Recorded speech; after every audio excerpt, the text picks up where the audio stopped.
Trees shade our games, the garden blooms with colors, and the air smells of fresh grass. This school isn't just a place to learn, it is a place to grow. Oh, a trash. Humans are pathetic. We really are.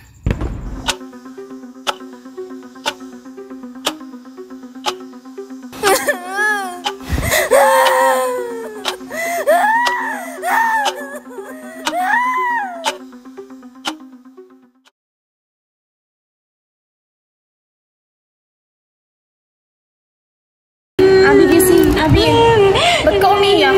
Nangyari bang masama? Ba't ka umiyak? Anong nangyari sa'yo? Nakaway ka ba? Tara, respa ka natin. Hindi mali kayong lahat. Ba't ka umiyak? Sabihin mo na. Dito naman kami. May napalag-ganipan kasi ako eh.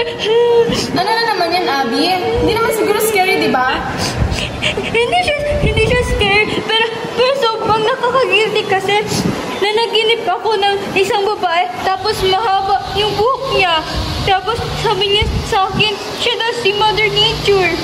Mother Nature? Teka. You mean yung spirito ng kalikasan? Oo, tama ka. Tapos napakaganda niya sa panaginip ko, pero halatang pagod na siya. Tapos sabi niya pa sa akin, kailangan niya daw ng tulong. Ha? Anong tulong? Sabi niya dahil sa mga taong nagkakalat ng mga basura at nahihirapan na siya. Ang bigat naman ng panaginip na yan. Nawa mo? Wala. Habang naghihinagpis siya, nakikinig lang ako. Love, hindi ako dyan. Kanina kasi, tinapon ko yung candy wrapper dun sa hallway. Kaya siguro na panaginipan ni Abby yun kasi ganyan yung mga tao, wala na silang pakialam ngayon. Siguro sa'yo na to.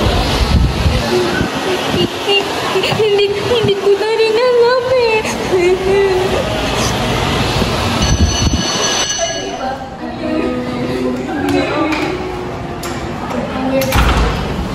Yeah, super weird. Super. Settle down, class. Good morning, everyone. Good morning, ma'am. Have you all eaten your breakfast? Hello. Do you know, class, that skipping meals can affect your health, so you must take care of yourself first, okay? Okay, ma'am. Now, let's move on to our formal discussion. I have an important announcement. What is it, ma'am? For your final project, you can choose your own topics to make it unique.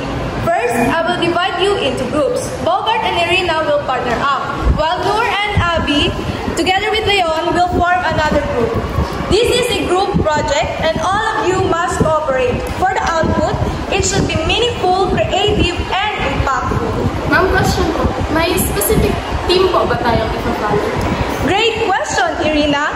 So everyone, you get to decide the theme, as long as it's educational and beneficial for the community. Maybe it was more than just a dream. Maybe a sign. Siguro? Guys, may idea ako. I think this is the chance para makatulong kay Mother Nature. Paano tayo makakatulong kay Mother Nature? What if maglinis? Pero like, kung maglinis na yung super duper, hindi pa nawawala yung basura. Tama. Hey ko, pwede naman tayong gumawa by upcycling. Mangungulekta tayo ng mga gamit mula sa mga tao nagtatapon ng mga basura. Example na lang, like mga bottles, plastics, and papers. Any recycled materials na pwede natin paggamit for decoration. Yeah, maganda yun. Yeah. I like the ideas. It's a great proposal with a focus on upcycling. Thank you so much, ma'am. Naisip na po kasi namin na kapag po gagawin ng project, hindi lang siya para sa grade. Para rin po siya makatulong sa environment natin. Tama, guys? Yes.